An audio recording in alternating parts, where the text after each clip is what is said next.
Bonjour et merci de nous rejoindre pour ce CGP en direct en compagnie aujourd'hui de Stéphane Fantus qui est le président de la CNCIF. Stéphane, bonjour. Bonjour Bogdan. Vous allez bien? Très bien. Et Eric Tajman, qu'on ne présente plus, vous êtes consultant. Eric, vous allez bien? Très très bien Bogdan. Le thème qui nous anime aujourd'hui, c'est la formation. Y a-t-il un vrai problème de formation pour les CGP? Stéphane, vous étiez venu en plateau il y a quelques semaines et vous aviez soulevé une équation, à savoir qu'il y avait beaucoup trop de formation, pas peut-être tout de suite, mais dans les années à venir. Est-ce que vous pourriez nous replacer le débat, c'est-à-dire où en est-on aujourd'hui en matière de formation pour les CGP? On est bien d'accord puisque c'est une émission pour vous, les CGP. Alors Bogdan, comme je vous le disais, il y a plusieurs activités dans le métier du CGP, et donc à chaque activité, son quota de formation. Son quota de formation qui est en train d'arriver année après année. Donc 2016, depuis 2015, 2016, la formation obligatoire du CIF, qui n'est plus que de 7 heures. C'est-à-dire qu'avant, on a connu des formations obligatoires dans lesquelles chaque association disait, voilà, il faut un minimum de 40 heures en fonction de programmes, etc. Tout ça, en ce qui nous concerne, en tout cas, est révolu. Aujourd'hui, l'obligation minimum, c'est 7 heures réglementaires. Plusieurs métiers, donc un nouveau métier également, enfin un nouveau métier, une autre composante du métier de CGP qui est l'intermédiation sur les opérations immobilières. Donc c'est de l'immobilier qui, lui, donc génère cette année 14 heures de formation de façon à obtenir 43 heures tous les 3 ans pour pouvoir renouveler sa carte T, ce qui est important pour pouvoir exercer son activité. Donc ça, c'est en 2017, en 2016, pardon, en 2017, je dis bien, en 2016, pardon, sur l'immobilier. En 2017, sur l'intermédiation en opération de banque, on va rajouter 7 heures supplémentaires. Et en 2018, avec l'arrivée de la directive DDA 2, on aura 15 heures supplémentaires. Donc au total, 43 heures de formation réglementaire obligatoire. Et vous, vous dites que c'est beaucoup trop? C'est beaucoup trop parce que, comme vous le savez, il y a une formation qui est, je dirais, celle qu'on vient d'évoquer, mais une formation qui est importante, qui est la formation métier, la formation produit. La formation métier, pour avoir des compétences qu'on nous demande d'avoir, d'exercer dans notre métier, elle ne s'apprend pas dans le réglementaire. Donc il faut la rajouter. Donc au total, si on avait ce qu'on avait précédemment, par exemple, 40 heures de formation, qui étaient des formations mixtes, produits, métiers, on serait aujourd'hui à 80 heures. 80 heures, ça commence à faire un quota non négligeable. Alors, on va passer tout de suite la parole à notre invité qui est au téléphone. C'est Ravi Joseph. Et Ravi, vous travaillez chez Flornoy Associés et Formation. Oui. Ravi, bonjour. Bonjour Bogdan. Bonjour. Donc, Flornoy Associés Formation, c'est une filiale de Flornoy Gestion, c'est bien cela? Oui, c'est ça, c'est une filiale de Flornoy Associés Gestion. Et qu'est-ce que vous faites concrètement alors? Expliquez-nous un petit peu. Mais en fait, moi, je propose une formation pour apporter des solutions concrètes à la réglementation de l'AMF et de la CP pour le CGP. D'accord. Donc, c'est une formation en matière de réglementation. Et c'est dédié au CGP? Exactement. Exactement, parce qu'en fait, c'est une formation qui apporte une expertise, une intégration des évolutions supplémentaires.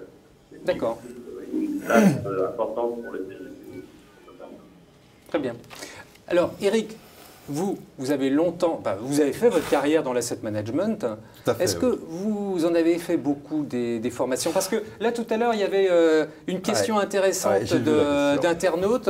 Je sors d'une formation, c'était très moyen. Est-ce que vous connaissez des bons formateurs? Alors, il y a énormément de questions. Je vous remercie d'ailleurs parce qu'on a eu beaucoup de questions. Et il y a vraiment du pour et du contre sur les formations, notamment en provenance des asset managers. 2 mots là-dessus.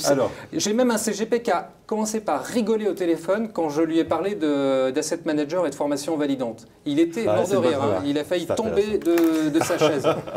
Réponse très sérieuse par contre. Oui, très sérieusement, parce que, en fait, c'est vrai, j'en ai fait pratiquement une centaine de formations tout au long de ma carrière. Alors, une remarque, la formation est un métier en tant que tel. Bon, c'est un métier de communication, c'est pas le même type d'exercice que finalement de présenter un produit ou faire de la commercialisation d'un produit. Alors, ça demande effectivement un certain nombre de qualités. Est-ce qu'on peut attendre effectivement de quelqu'un qui est extrêmement technique parce que c'est de passer une information, finalement, la formation. La formation, quelque part, un passage d'une information. Regardez, là aussi, on en a. Il y a trop de formations complaisantes et sans intérêt. Bah oui. Alors, ça veut dire quoi, cette question, finalement? Est-ce que ça veut dire qu'on est un peu hors sujet? Est-ce que, finalement, la plupart des formations, et ce sera une question aussi pour Stéphane, quelque part, c'est-à-dire, est-ce que, finalement, les formations qui sont proposées sont bien en ligne avec le métier, avec, finalement, l'acte qui est la base du métier, qui est le conseil, et bien adapté? Je crois que l'asset manager doit quelque part effectivement se poser la question. Je reviendrai à vous, mais Stéphane, comment vous sélectionnez justement la formation? J'ai vu passer une question tout à l'heure sur les formations validantes. Qu'est-ce qu'une bonne formation validante? Je voudrais répondre parce qu'aujourd'hui, on n'est plus dans ce concept de formation validante. On a connu ça, on interrogeait les associations pour leur dire est-ce que ma formation suivie chez tel asset manager va être validante? Aujourd'hui, en tout cas chez nous, ce concept-là n'existe pas. Il n'y a plus de formation validante. Donc, le CGP, il a des formations obligatoires d'un côté et des formations qu'il a à son choix pour trouver effectivement les réponses dans un... La question posée Eric, c'est que c'est vrai que le spectre est très large. Justement, comment vous les trouvez, ces formateurs? Alors, ces formateurs, en ce qui concerne la réglementation, eh bien, c'est des professionnels, parfois des avocats, parfois des anciens de l'AMF, parfois des membres chez nous également, qui ont une bonne expertise sur certains sujets, sur certains points très réglementaires. Quand on touche au réglementaire, on n'est pas très loin du droit, donc effectivement, les juristes, les avocats sont bien placés. C'est obligatoire ou le CGP peut choisir, dire non, moi je préfère, je connais quelqu'un qui est mieux, ou est-ce que l'association impose des formateurs? Non, on impose un module, enfin on propose un module de formation. Ce module de formation, aujourd'hui, on voit bien qu'il est suivi. L'année dernière, tous nos membres, par exemple, ont suivi, on a plus d'1 millier qui ont suivi le module de formation sur les CIF. Donc ils ne vont pas chercher ailleurs, parce que trouver pour un CIF un module de formation réglementaire, c'est quand même pas simple. Mais maintenant, s'il trouvait une formation et qu'il attestait qu'il avait suivi ces 7 heures, ça reste open. Très bien. Je reviens à la question de tout à l'heure. Est-ce que c'est sérieux les formations faites par des asset managers? Oui, en fait, je ne citerai pas de nom par politesse pour certains assets que je connais, mais franchement, il paraît que certains sont très très border. Alors, c'est un élément. Ravi, vous êtes toujours là. Vous avez vu, il y avait une question sur vous. Flornois fait de la formation, c'est nouveau. Qu'est-ce que c'est que ça? C'est nouveau chez vous alors? La formation? Oui. Vous en faites depuis quand? La formation, j'en fais depuis à peu près 3 ans. D'accord. Je trouve qu'un bon formateur, c'est celui qui connaît ça dans le métier, qui est vraiment dans la nomenclature. D'accord. À partir du moment où il apporte du concret, il a associé intéressant, c'est cher. Mais la question, les CGP que vous avez, c'est des CGP qu'on souscrit à vos fonds ou ça peut être des CGP complètement extérieurs? Comment vous les trouvez, vos clients? C'est des clients d'ailleurs, c'est quoi exactement? En ce qui me concerne, ce n'est pas du tout des CGP. Là, ce sont juste des informations comme ça, pour un programme d'information qui s'inscrit. Alors, Ravi, je vais vous arrêter peut-être parce que la liaison est un petit peu mauvaise. On va essayer de restaurer ça en régie. Je vais continuer avec vous, Eric. Oui. Répondez franchement à cette question. Est-ce que vous avez la sensation qu'aujourd'hui les assets font bien le boulot? Je crois qu'il y a des marges d'amélioration, clairement. Pourquoi? Parce que dans la formation, encore une fois, on a affaire à 2 actes différents. Cet acte de formation est le fait de pouvoir passer une information et un savoir. C'est de quelque part faire partager. L'acte de vente est quelque part de pouvoir prouver qu'on a la capacité de pouvoir gérer et qu'on a des résultats et que ça correspond bien à un besoin. On a affaire à 2 choses qui sont complètement différentes. C'est pour ça que moi-même, quand je faisais ces actes de formation, je n'étais pas en fait dans un process de vente en tant que tel. J'espère bien. Ce n'était pas l'objectif et je crois qu'avec les associations, c'est effectivement le cadre qui était déterminé pour quelque part accepter une formation auprès des partenaires. L'exercice est pas simple, c'est vraiment un exercice de communication par rapport à ça. Et quelque part, comment faire partager, outre l'info, le savoir, mais aussi la culture de l'entreprise. Il y a quand même beaucoup de sociétés de gestion en France, on est capable de faire beaucoup de choses. Le savoir qu'on peut faire passer et la manière de le faire. C'est peut-être pour ça que vous avez quelque part ce type de réaction. Vous ne mélangez pas un petit peu les genres?